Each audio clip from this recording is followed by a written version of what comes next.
চাওয়া হতো যে সনদ বর্ণনা করে যে তুমি কার কাছে শুনেছ, আর তোমার ওস্তাদ কার কাছ থেকে শুনেছে, তার ওস্তাদ কার কাছ থেকে শুনেছে। এইভাবে করতে করতে সাহাবী পর্যন্ত পৌঁছা, কোন সাহাবী থেকে আর কোন সাহাবী রাসূলুল্লাহ সাল্লাল্লাহু আলাইহি ওয়াসাল্লাম থেকে বর্ণনা করেছেন, এর নাম হচ্ছে সনদ, এর নাম হচ্ছে সূত্র। তাহলে নবী সাল্লাল্লাহু আলাইহি ওয়াসাল্লামের প্রত্যেকটি হাদিসের জন্য হাদিসের কিতাবে সনদ লাগে।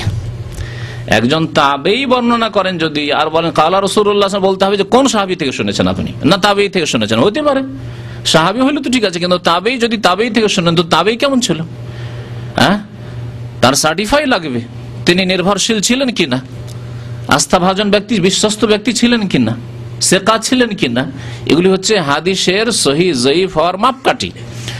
আর নবী সাল্লাল্লাহু আলাইহি ওয়াসাল্লামের হাদিসের জন্য শুধু কালা রাসূলুল্লাহ বলে দেওয়া যদি যথেষ্ট না হয়, সনদ লাগে, তাহলে ইমাম আবু হানিফা রহমতুল্লাহ আলাইহির ইন্তেকালের 250 বছর আগে কেউ যদি বলেন কালা আবু হানিফা, ইমাম আবু হানিফা বলেছেন, তার জন্য সনদ প্রয়োজন না প্রয়োজন নয়, ফরজ সনদ। 250 বছর পরে বলবেন, যেমন আমি আজকে থেকে 250 বছর আগের যদি আলেমদের কথা বলি, মোহাম্মদ আব্দুল ওয়াহাব রহমতুল্লাহর কথা বলছি, অথবা মোল্লা আলী কারির কথা বলছি, হ্যাঁ, হানাফি মাযহাবের ফতোয়া রয়েছে, ফতোয়া স্বামী ওই জামানার লোক মোটামুটি ধরেন বা তারপরের, যদি বলি যে স্বামী বলেছেন, মোহাম্মদ আব্দুল ওয়াহাব রহমতুল্লাহ আলাইহি বলেছেন, মোল্লা আলী কারি বলেছেন, তাহলে আমাকে সনদ দিতে হবে যে কোনো কিতাবে আছে এই কথাগুলি, অথবা আমি কারো কাছ থেকে শুনেছি, তিনি কার কাছ থেকে শুনেছেন, তিনি কারো কাছ থেকে শুনেছেন, এইভাবে মোল্লা আলী কারি বলেছেন, এই প্রমাণ দিতে হবে না হবে না, দেওয়া ফরজ। না হলে আমার কথার কোনো মূল্য নেই, যে আমি 250 বছর পরে এসে বলবো যে অমুকেই বলেছেন। 250 বছর আগে ভারত উপমহাদেশে ইংরেজরা প্রবেশ করার প্রথম দিকে যেসব ওলামায়ে কেরামরা ছিলেন, শাহ ওলিউল্লাহ মুহাদ্দিস দেহলভির পরে তাদের কথা যদি উল্লেখ করি, বা 300 বছরই হোক, তাদের কথা যদি বলি, বাদশাহ আওরঙ্গজেব আলমগীরের কথা যদি বলি যে তারা এই বলেছেন, এই করেছেন, তাহলে আমাকে প্রমাণ দিতে হবে কি হবে না, সনদ, যে কোন কিতাবে আমি পড়েছি। আমি এমনিতে বলে দেবো, বিশ্বাস করবেন কেউ? কখনো না, সনদ লাগবে, তাহলে সূত্র। রাসূলুল্লাহ সাল্লাল্লাহু আলাইহি ওয়াসাল্লামের হাদিসের জন্য যখন সনদ লাগে, অন্য লোকের কথা যদি সত্য প্রমাণ করতে হয় তাহলে সনদ দিতে হবে। ইমাম আবু হানিফা রহমতুল্লাহ আলাইহির 250 বছর পরে কেউ বলবেন কালা আবু হানিফা, ইমাম আবু হানিফা রহমতুল্লাহ এই কথা বলেছেন, অথচ কোনো কিতাবে যদি প্রমাণ না থাকে, তাহলে এখানেই বড় একটা সন্দেহের বিষয়, যে এখানে প্রশ্ন যে আসলে কি ইমাম আবু হানিফা রহমতুল্লাহ আলাইহি এইসব দুর্বল ফতোয়া হাদিস বিরোধী বলেছেন কিনা, লিখেছেন কিনা। যদি কোনো কিতাবে, তার কোনো কিতাব এরকম নেই, কেউ বলতে পারবেন না ইমাম আবু হানিফা রহমতুল্লাহ আলাইহির কোনো ফিকার কিতাব লিপিবদ্ধ আছে। কেউ যদি এই দাবি করতে পারে তাহলে কিতাব নিয়ে আসুন। একটি ফিকহে আকবর ছোট্ট একটি পুস্তিকা আছে আকীদার উপর, ফিকহার মাসলা মাসাইলে নয়। এর আগে নিয়ে এসে দেখিয়েছি, আমার কাছে আছে এই কিতাবটি, আল ফিকহুল আকবর বলে, তার সাথে সম্পৃক্ত করা হয়েছে, এই কিতাবটি তার লেখা, ঠিক আছে। আর তারপর আকীদার উপর মাসলা মাসাইল, নামাজ, রোজা, হজ, যাকাত, ওযু, তাহারাত, এগুলি নেই তাতে, ছোট্ট একটি পুস্তিকা। আরেকটি বলছে মুসনাদে আবি হানিফা বলে হাদিসের কিতাব বলা হচ্ছে, যেটি তার নামে অধিকাংশ যারা গবেষক মুহাক্কিকিন তারা বলছেন সেটি তার নয়। 1 নম্বর কথা। 2 নম্বর, যদি মেনেই না হয় যে মুসনাদে আবি হানিফা, আবু হানিফা রহমতুল্লাহ, ওই বড় আবু হানিফা রহমতুল্লাহ আলাইহির লেখা সংকলন, তাহলে সেটি হাদিসের কিতাব এবং অধিকাংশ জাল জয়ীফে ভর্তি ওই কিতাব। মুসনাদে আবি হানিফা ছেপে আছে, কিতাবটি জাল জয়ীফ হাদিসে ভর্তি। এইটুকু আপনাদের জানার জন্য বললাম। তাহলে ইমাম আবু হানিফা রহমতুল্লাহ আলাইহি থেকে এই কিতাবে নকল করা হবে যে আবু হানিফা এই বলেছেন, ইমাম আবু ইউসুফ এই বলেছেন, ইমাম মুহাম্মদ এই বলেছেন, তার বিনা সনদে, কোনো সনদ নেই, সূত্র নেই। তাহলে এখানে একটি সন্দেহের বিষয়, আসলে কি ইমাম আবু হানিফা রহমতুল্লাহ আলাইহি এই ফতোয়াগুলি বলেছেন, না তার নামে চালিয়ে দেওয়া হয়েছে অন্যরা বলে। আল্লাহু আ'লাম, আল্লাহ ভালো জানে ক্ষেত্রে। তারপরে তাকলিদ সম্পর্কে বলি যে 4 মাযহাবের এক মাযহাব মানা ফরজ, এই ধারণা যে আছে মুকাল্লিদ ভাইদের, হানাফি মুকাল্লিদ হোক, শাফি মুকাল্লিদ হোক, মালিকি মুকাল্লিদ হোক, অন্য কোন মুকাল্লিদ হোক, যারা কোন মাযহাবের অন্ধ অনুকরণ করাকে ফরজ মনে করেন, তাদের ধারণা যে 4 মাযহাবের একটা মাযহাব কি করতে হবে, মানতেই হবে। আর বিদাতি কিতাব মকসুদুল মুমিনিন আর এইরকমই যেসব কিতাবগুলি আমাদের দেশে রয়েছে, সেসব বিদাতি কিতাবে আছে 4 মাযহাবের এক মাযহাব মানা ফরজ, 130 ফরজ, হ্যাঁ, আর 4 মাযহাব 4 ফরজ। 4 মাযহাব 4 ফরজ 130 এর মধ্যে যদি একটা কেন ধরলেন, 4টাই ধরেন আমাদের মতো।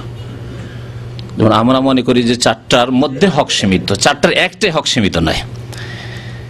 এই অঙ্কটা বোঝার চেষ্টা করবেন। যারা অঙ্ক বুঝেন, ম্যাথমেটিক্স বুঝেন, তারা এই বিষয়টি ভালো করে বুঝবেন। কারণ এখানে জনসাধারণকে মুকাল্লিদ, অন্ধ ভক্ত যারা মজহাবের অন্ধ গোঁড়া মজহাবপন্থী, তারা বিভ্রান্ত করার চেষ্টা করে। বলে যে 4 মজহাবে হক সত্য সীমিত, তাহলে 4 মজহাবে 4-এর একটিতে নাই। তাহলে 4 মজহাবে যদি সত্য সীমিত থাকে তাহলে 4টা থেকে নিতে হবে না একটা থেকে নিলে চলবে? 4টা থেকে নিতে হবে। 4-এর মধ্যে সীমিত আছে, একটাই সীমিত হলে একটি যথেষ্ট ছিল, তাহলে 4 বলার কি প্রয়োজন? তাহলে বোঝা গেল 4-এ যখন হক সীমিত, তাহলে বোঝা গেল একটিতে যদি ধরা হয় 4-এর একটি হচ্ছে হানাফি মজহাব। তো হানাফি মজহাবের প্রত্যেকটি ফতোয়া তাহলে হক নয়, বরং তা হচ্ছে ভুল, সহি নয়, বরং সহি হাদিসের খেলাফ, বিপরীত। ওই রকমই শাফি মজহাব শুধু হক সীমিত নয়, 4টাতে যখন সীমিত, তাহলে শাফি মজহাবের প্রত্যেকটি ফতোয়া হক নয়, সহি নয়, বরং কিছু মসলা আছে, কিছু ফতোয়া আছে সেগুলি ভুল। তারপরে যেসব ভাইরা বলেন যে মজহাব মানা কি ফরজ, তাদেরকে জিজ্ঞাসা করব যে এই ফরজ কখন হইল, এই মজহাব মানা কখন ফরজ হইল? যদি বলেন যে নবী সাল্লাল্লাহু আলাইহি ওয়াসাল্লামের জামানায় হয়েছে, বলতে পারবেন কেউ? ওই মুকাল্লিদ ভাইদেরকে বলেন যে নবী সাল্লাল্লাহু আলাইহি ওয়াসাল্লামের জামানায় মজহাব মানা ফরজ হয়েছে। তাহলে ইমাম আবু হানিফা, যিনি 4 ইমামের প্রথম ইমাম, জন্মের দিক দিয়ে, বয়সের দিক দিয়ে, জামানার যুগের দিক দিয়ে, তার জন্ম 80 হিজরিতে। তাহলে 80 হিজরির আগে ইমাম আবু হানিফা নামে কোনো মানুষ পৃথিবীতে ছিল না। তাহলে কি করে ফরজ হলো? নবী করিম সাল্লাল্লাহু আলাইহি সাল্লামের ইন্তেকালের 70 বছর পরে আবু হানিফা রাহমাতুল্লাহ আলাইহি জন্ম হইল। তারা স্বপ্নেও দেখেননি যে আবু হানিফা নামে কোনো মানুষ জন্মিবে। নবী সাল্লাল্লাহু আলাইহি ওয়াসাল্লাম কোনো হাদিসে সহিহ জয়ীফ কোনো হাদিসে বলেননি যে আমার উম্মতে আবু হানিফা হবে, তার নামে একটি মজহাব তোমরা মানবে, শাফি হবে তার নামে একটি মজহাব মানবে, মালিক হবে তার নামে একটি মজহাব মানবে, ইমাম আহমদ বিন হাম্বল হবে তার নামে একটি মজহাব তৈরি করবে, আর 4-এ তোমরা হককে সীমিত করবে, এসব কথাবার্তা কোথাও বলেননি। তো যারা বলেন যে 4 মজহাব মানা ফরজ বা 4 মজহাবের এক মজহাব মানা ফরজ, তাদেরকে জিজ্ঞাসা করব যে কোথায় ফরজ হলো? কোরআন না, কোরআনে নেই, স্পষ্ট নেই। হাদিসে কোন হাদিসে স্পষ্ট নেই, কিসে আছে? বলে ইজমা হয়ে গেছে। কি হয়েছে? ইজমা হয়ে গেছে। এই দাবি করেছেন এই ভূমিকার লেখক, বাংলা অনুবাদকারী সাহেব। তার কথাটা আপনাদেরকে শোনাই। তিনি বলছেন যে সাধারণ শ্রেণীর ইমাম ও মুজতাহিদগণের মজহাব সুবিন্যস্ত ও সন্নিবেশিত না থাকার কারণে কালের পরিক্রমায় তাদের অনুসারী লোপ পেতে থাকে, মানে অন্যান্য ইমামদের। পরিশেষে মজহাব চতুষ্টয়ের উপর হক মজহাব সীমিত হয়ে যায়, মানে 4টার মধ্যে হক সীমিত হয়ে যায়, যেমন বললাম। তাহলে একটি ধরে কাজ হচ্ছে না।